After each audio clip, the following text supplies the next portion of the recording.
Hey, Mims, what would you do with $1 billion? I think I'd buy 1,000,000 iPhones and give them away in a Mr. Beast style stunt that's sure to net me the most viewed YouTube video in history. Well, we asked the president of the Rockefeller Foundation what advice he has for Elon Musk when it comes to using his billions of dollars to help humanity.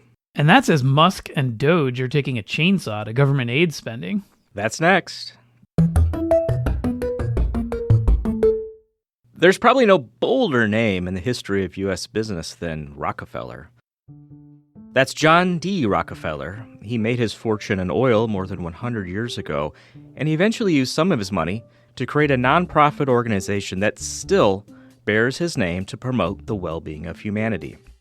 All these years later, Raj Shah is the man responsible for that legacy as the president of the Rockefeller Foundation. That puts him on the front lines of trying to fill the gaps in foreign aid that evaporated with the Trump administration's elimination of the U.S. Agency for International Development, or USAID. We're trying to understand where the pockets of vulnerability are most aggressive, and we're trying to craft new solutions that countries can get behind, because at the end of the day, this takes public and private, and philanthropy can't fill the gap.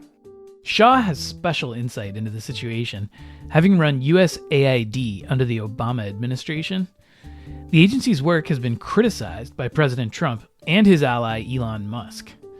They say it was wasteful and did not reflect America's values. We have massive amounts of fraud that we caught. I think we probably caught way over a lot of billions of dollars already in, 2 weeks? Yes. And it's going to go to numbers that you're not going to believe. Still, during his time at USAID, Shah says he saw the power it had in shaping foreign policy and helping America abroad. It's been a relatively small part of American foreign policy, by the way, at less than 1% of our total global budget. And it's allowed us to project American values and power into the 75, 80 lowest income countries and communities. From the Wall Street Journal, I'm Christopher Mims. And I'm Tim Higgins. This is Bold Names, where you'll hear from the leaders of the bold name companies featured in the pages of the Wall Street Journal. Today we ask, how do nonprofits like the Rockefeller Foundation see their roles in an era when governments around the world are turning off aid and looking inward? Raj Shah, welcome to Bold Names. A few years ago, it was the 110th anniversary of your foundation, and you collectively made the foundation's largest single grant, I guess in the history of the foundation, $500 million, with the goal of reaching 1 billion people who live in poverty with renewable energy. How does that work? Well, I have had the opportunity for many decades to work on issues related to poverty at home here in the United States and around the world. And it turns out, as you mentioned, there are about 1 billion people on this planet that live in the dark. They consume less than 150 kilowatt hours per capita per year of electricity.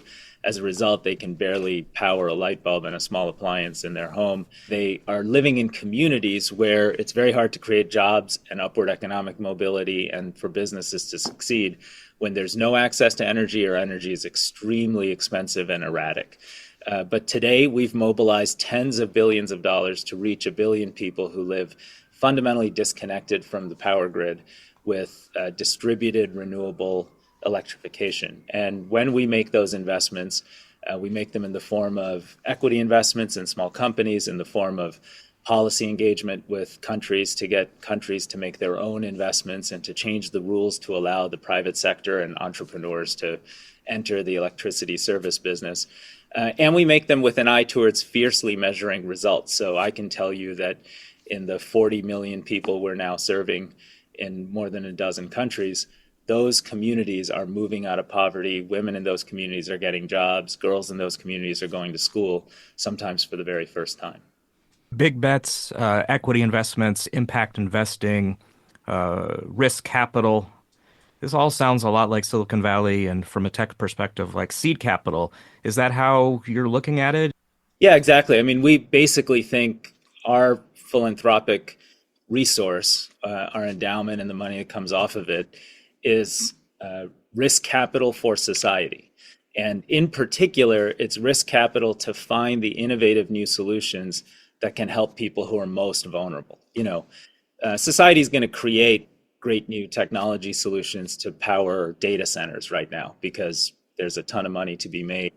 It's obviously top of mind to anyone in the energy sector and energy industry.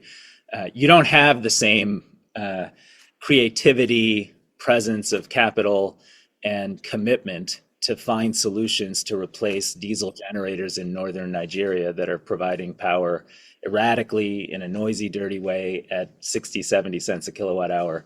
And so we try to fill that gap by being society's risk capital, find the solutions.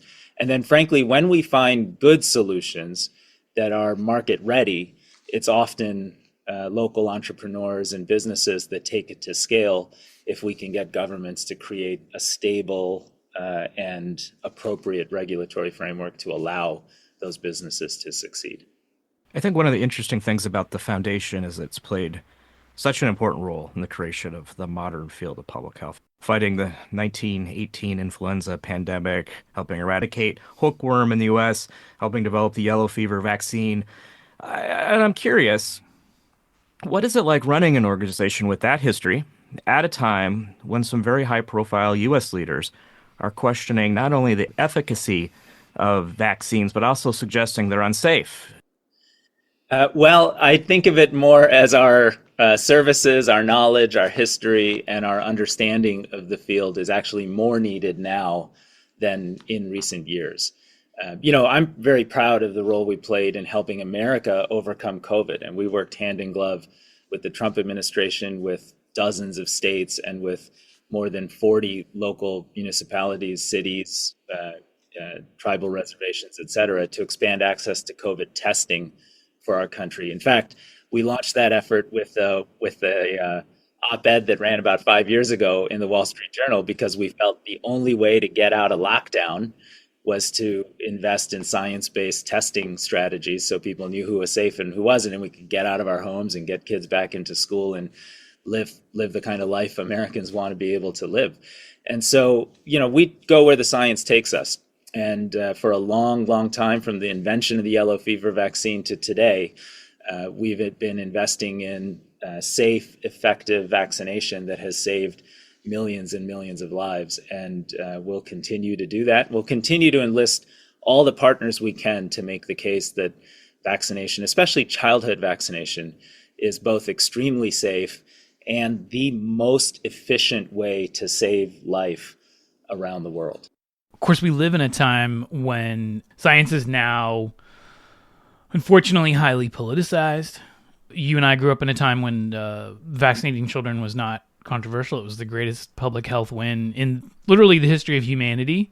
Now that's controversial in some circles, and it feels like we're moving rapidly toward a world in which vaccination rates for measles, for example, might be higher in some of the areas that you serve, in sub-Saharan Africa even, than perhaps in the Sunbelt of the U.S., if things keep going in the direction that they're going. Do you think a reversal like that is possible, that we might be headed in that direction? Well, we certainly are. That's certainly a real problem, as you point out. And, I'd say two things about that. The first is, obviously, in a country that already has very widespread immunization for measles or any other childhood preventable disease, a few people, statistically speaking, can get away with not being vaccinated because they're piggybacking on the herd immunity of the overall population. But if enough people do that, over time, you get outbreaks. And we know we can expect more if this behavior continues. So we do ask ourselves, well, why have people lost trust in science-based public health, and how do we reinvigorate that trust? And one thing we learned during COVID was that people didn't want to trust Tony Fauci speaking on television, or they didn't want to trust an institutional statement from the CDC or your government. But you know who they did trust? I mean, we worked with Governor Kemp in Georgia to identify Black preachers and churches who would reach out to their congregations and say, you can trust this vaccine is safe and it'll protect you and help you be more active and out and about in your day-to-day life and help your kids get back to school and help the teachers be safe. They did trust local community leaders in rural communities. So we started to invest less in sort of exemplars of scientific excellence and more in local trusted voices across this country in red communities and blue communities.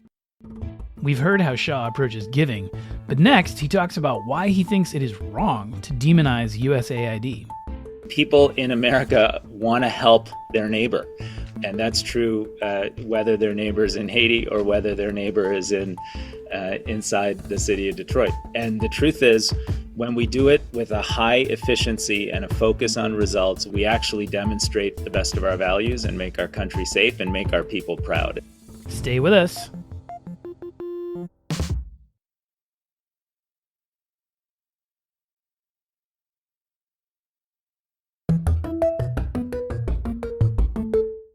Speaking of that political divide, one area of public assistance that's become very political is USAID.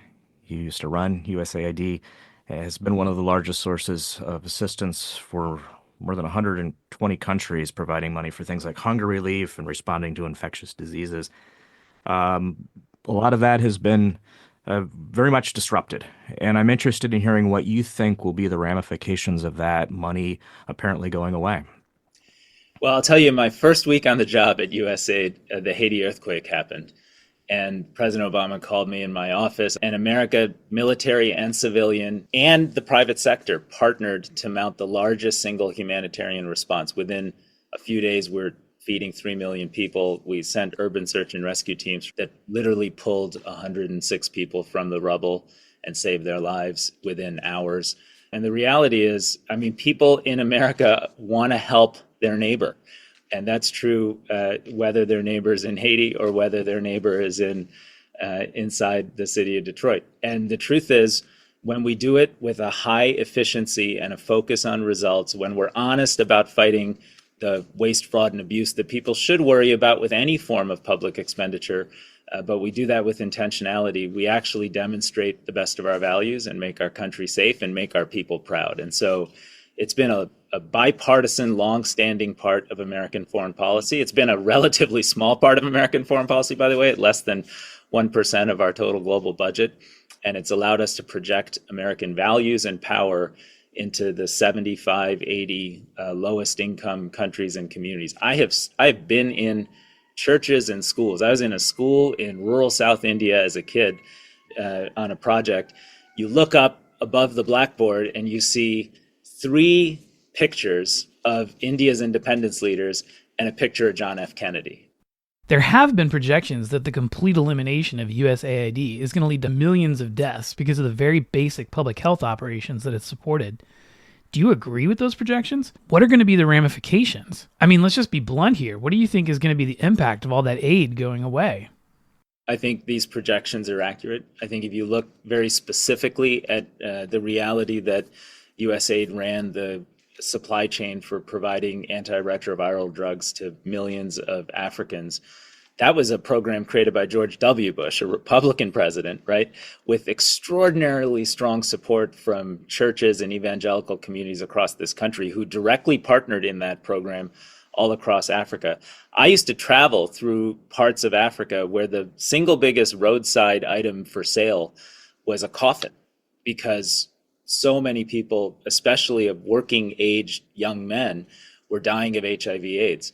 And that was a huge destabilizing force for that continent's future and migratory force as a result of that instability. And PEPFAR program solved that problem. It didn't solve HIV/AIDS completely, but it prevented it from being a death sentence, and it brought stability and growth back to communities that were absolutely devastated. That's one of the proudest legacies we have as a country, and we're now putting all those AIDS patients at risk again. Now, could we have done things differently? Absolutely. When I ran USAID, one of the first things I did after my 4 sleepless months of running the Haiti earthquake response was we cut 300 programs. We cut more than 300 programs because we felt couldn't clearly measure the results of them. They were very expensive. And we redirected that money to create a program called Feed the Future. The idea being if we could help farmers in these vulnerable places produce more food, we wouldn't have to create this dependency of long-term American food assistance. It moved 45 million people in vulnerable settings out of poverty and hunger and dependence on aid. and it created the independence we wanted to create. We could have done that with PEPFAR earlier. We could have said, okay, you countries should be paying more for your own antiretroviral care for your populations over time. But the drastic overnight ceasing of these programs will put 1 million kids at risk that we know were receiving life-saving malnutrition support, probably 6 or 7 million HIV/AIDS patients, probably twice as many people in communities that have high malaria risk. And remember, the people who are most vulnerable to malaria are kids, and malnourished kids in particular. And so there will be a lot more human consequence, a lot more death.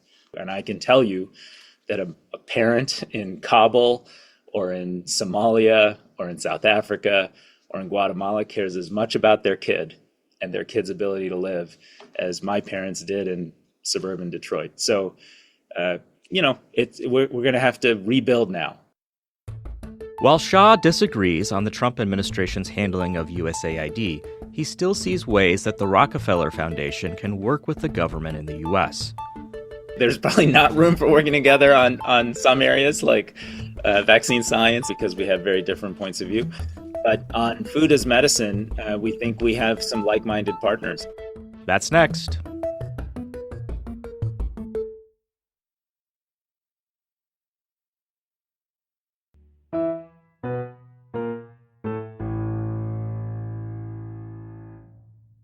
The Trump administration and his allies have argued that USAID was just full of wasteful spending, or at least spending on programs that they question as good use of government money. They like to point to $47,000 for transgender opera in Colombia, or what they claim as a DEI musical in Ireland. When they go down the list, I think they're doing it for laughs. How would you defend these kinds of claims if you were running USAID at this point? Well, I haven't been there for a while, so I can't really be precise. But obviously, USAID is not active in Ireland. Ireland is not a developing country, last we checked. And so, there was a lot of misinformation in all of that. Now, listen, I've run a government agency, and I think most of my counterparts who have done the same would admit that when you come in from the outside, I came in from the private sector. I'd worked for Bill Gates for years as he established his foundation. We were rigorously focused on measuring results and demanding accountability for the resources we put in play. And I have 2 chapters in my book about that work. And so I entered USAID with that mindset and found plenty of things to cut and to change and to redirect to get more bang for buck for American taxpayers. But this wasn't done that way, right? This wasn't done with the mindset of let's figure out how to be more efficient. This was done in a way that I think is going to create real threats to the American population. I mean, I'll give you one example. When we led the Ebola response in West Africa in 2014, the CDC estimated that there would be 1.4 million cases of Ebola, including potentially hundreds of thousands in the United States. Ultimately, we beat Ebola back in West Africa with less than 30,000 cases. And frankly, when America leads, everyone else joins. China was part of that response. The Europeans were part of that response. Most importantly, of the 10,000 people we mobilized to fight Ebola in West Africa, nearly all of them were West African. And so there's something magical about American leadership on the world stage that others have followed for decades. And I hope we don't lose that in the current governance that we're exhibiting. Well, it seems like we are going to lose that because the approach that Elon Musk and DOGE is taking is really clear-cutting all of these agencies, all of these projects, all of this spending, even slashing domestic public health efforts. I guess the attitude is, because this is what Musk has done in his own companies, is take it all out, see what was load-bearing, what breaks, and then maybe you put that back in and let that guide what gets rebuilt. What do you think of that approach? I watch with awe at how that approach has built value in the private sector, writ large, especially with companies known for disruption and innovation. So I don't have an immediate critique to that general approach. Obviously, applying that approach without the focus on what's the outcome you want and are we going to get there, and do you have a plan to get there, and do you have innovative ideas on how to do it, That's the part that seems totally missing from all of this. So I'll just give you an example. We, at the Rockefeller Foundation, we just launched a major partnership with the Department of Veterans Affairs around an area of work called Food is Medicine. And it turns out that American veterans, 27% of those that served and fought in Iraq and Afghanistan today live in this country and live in food insecurity. That's just wrong. They are also more likely to have diabetes and chronic disease. And we know that diet-related disease costs America $1.1 trillion a year. So we've invested $100 million working with the VA and others, private grocers, Instacart, other companies, to help people get what are called food as medicine interventions, like vegetables, prepared foods, medically tailored meals, precisely for those people most vulnerable to get diabetes and to have long-term consequences of chronic disease. And we found it is highly effective at helping them lose weight, helping them live healthier lives, reduces mental health problems, and makes a huge, huge difference for healthcare costs for payers in particular, like the VA. I mean, that's how you deliver results for people and save money for taxpayers. The alternative, of course, is just shutting down the VA or taking lots of service professionals out of the VA structure and making it harder for patients to get doctor's appointments and nursing appointments and counseling appointments. And that's also what's happening right now. Health and Human Services Secretary Robert F. Kennedy Jr. also uses this terminology, food as medicine. Are you guys talking about the same thing? Is there room for working together? There is. I will say there's probably not room for working together on some areas like vaccine science, as we talked about earlier, because we have very different points of view. But on food as medicine, we think we have some like-minded partners, and we're already working with the Centers for Medicaid and Medicare Services to make sure states get waivers to try this program at greater scale. And our goal is to scale solutions largely through private sector solutions. So if we can save and insure money and improve the health of a vulnerable population, we're willing to be the risk capital required to prove that that works and let markets take those things to scale. And yes, we'll partner with this administration to get there at scale if they're interested. Just to be clear for our listeners, because I think this will help put what you do in context, does the Rockefeller Foundation get any federal aid or grants? No. We are a foundation that has our own endowment. We spend off that endowment, and then we raise money from other private givers and philanthropists, from the Giving Pledge community and others who have said they want to use their resources to make the world a better place and want to do it in the way we do it, making big bets on science and innovation that can help transform lives for the better. So I feel like that puts you in a very unique position, because contrast that with Catholic Relief Services, which has said they may have to lay off as much as half of their staff for the good work that they do. And, universities obviously having to slash all kinds of programs and really retreating as fast as they can in the face of demands from the current administration. So how do you view your role as not just an alternative to the sort of Musk DOGE program, but potentially in opposition to it? Is this a time when you feel like, okay, I need to step up and kind of get a little spicy, or I need to be this calm alternative to the current program? Well, it's interesting. I think we've been the calm alternative for a long time, and now we find that being the calm alternative is defined as being a little bit spicy. We just launched your mere existence offends. Yeah. I mean, we're just kind of putting our head down and helping vulnerable people in a science-based way. We measure and publish our results, and think that's a pretty good way to do this work. And it has worked since John D. Rockefeller kind of defined that approach, and he literally called it scientific philanthropy 110 years ago, and so we've maintained that, and we're different from others, as you point out, as a result. So our thinking is the following: we will work with anybody in order to achieve our goals and objectives. When our partners or an industry that we have been a part of, like global health, is at extraordinary peril and threat, we will be a part of gathering the community together and saying, okay, what do we do now?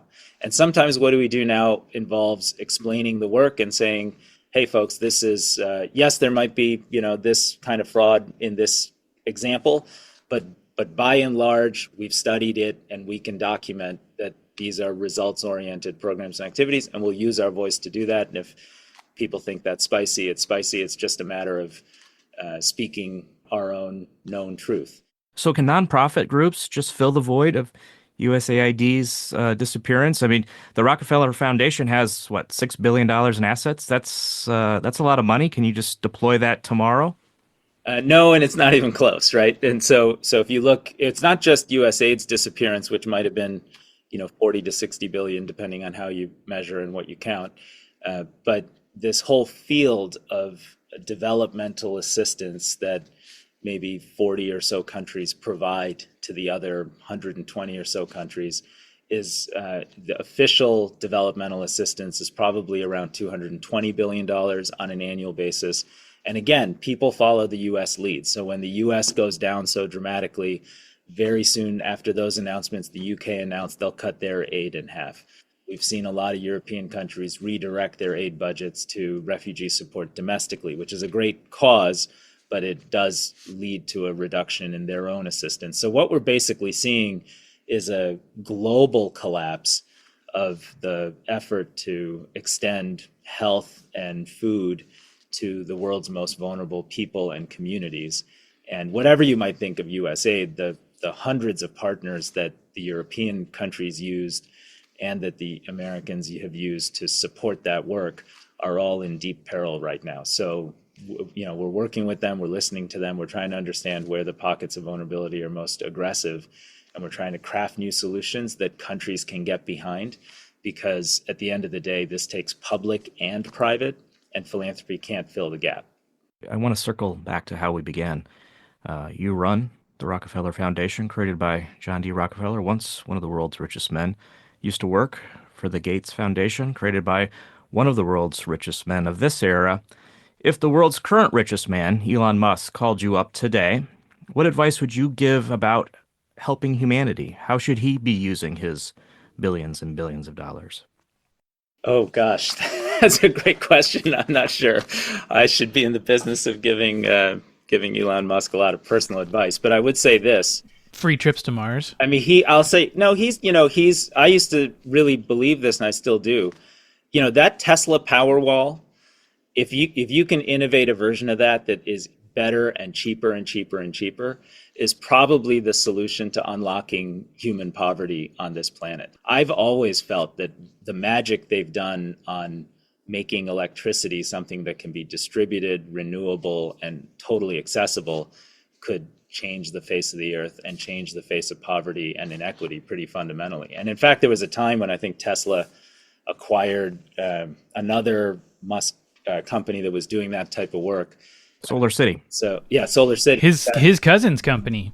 Yeah, exactly. So I mean, give us the 50 best technologists who are innovating there. Let's partner them with Indian and African entrepreneurs. Let's create the lowest cost, most scalable version of that solution. And let's use the power of the private sector in partnership with government and people like us that have some risk capital and a desire to make a difference.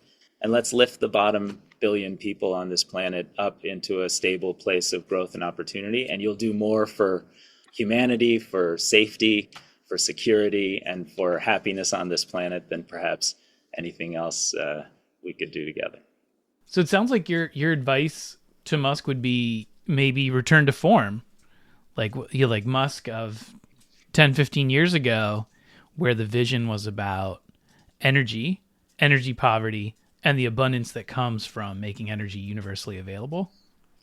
Well, that would certainly unlock human potential in a pretty fundamental way. And I will say we get the honor of working with young entrepreneurs who I think many of whom were inspired by the Elon Musk of 10 years ago in India and in Africa and in Latin America, who are working on exactly these types of solutions.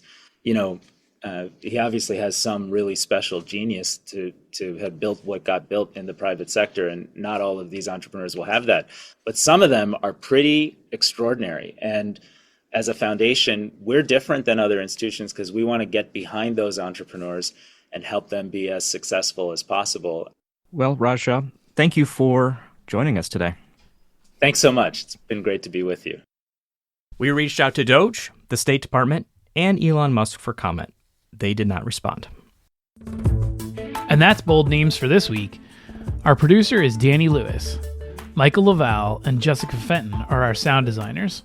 Jessica also wrote our theme music. Our supervising producer is Catherine Millsop. Our development producer is Aisha Al-Muslim. Scott Salloway and Chris Zinsley are the deputy editors, and Philana Patterson is the Wall Street Journal's head of news audio. For even more, check out our columns on WSJ.com. I'm Tim Higgins. And I'm Christopher Mims. Thanks for listening.